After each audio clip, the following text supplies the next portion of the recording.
Yeah, we knew it was about gain of function.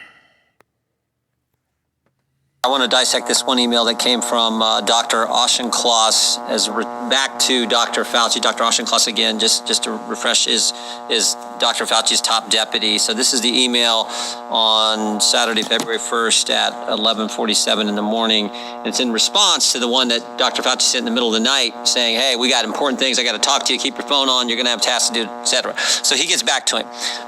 The email says, the paper you sent me says the experiments were performed.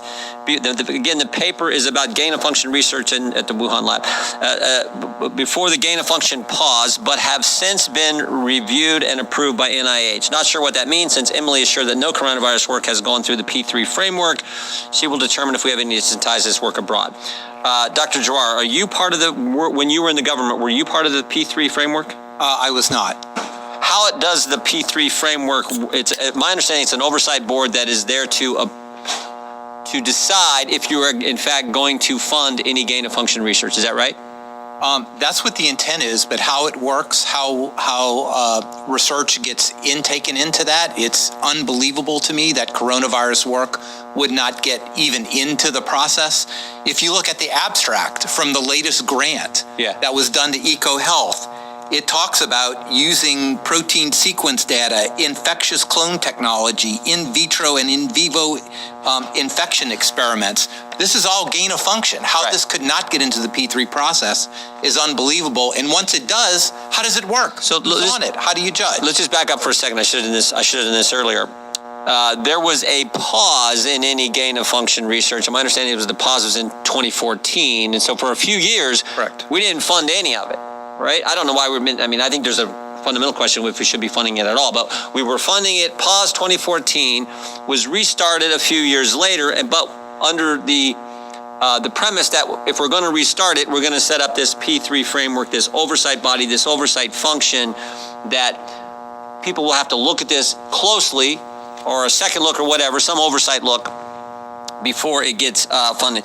Who determines now in the P3 framework during this time, so when it was restarted, who determines what goes in front of the P3 framework or the P3 board?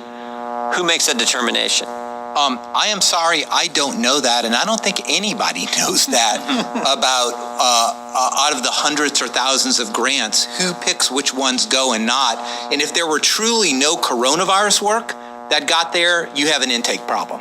That means dozens, hundreds of. Well, someone's got to be responsible. Who heads NIH?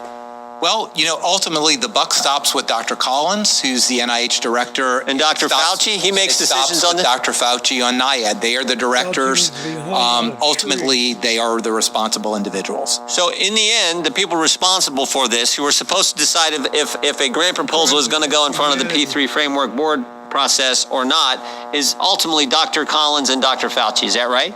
They run the institutes, they run the NIH, the buck stops there. Yeah. That's correct. Okay. I think, Dr. Quay, you were getting ready to say something? Well, yes, the moratorium started in 2014. It was taken away in May 2017. And as far as I know, there's never been a grant that's gone before this structure. The P3, despite the fact that it was set up. So it was set up to look for gain of function research, and my understanding is that there's been no grant that's been sent. Well, my understanding is the guy who heads the chair of this board, this P3 framework board, is Dr. Hassel, and he's even said in a public forum, he volunteered this information that he's the chair, and he said it's been very limited. The work that they've done, very few proposals come in front of them. But I think maybe the big takeaway for us today is the people responsible for making these decisions, Dr. Collins, Dr. Fauci, we invited him, they wouldn't come. And then the guy who chairs the board, Dr. Hassel, we invited him, and he wouldn't come. I think there's something there. Hey, it's Kate Courtley here with 4 Patriots. Now, as a former Navy SEAL, I hold Independence Day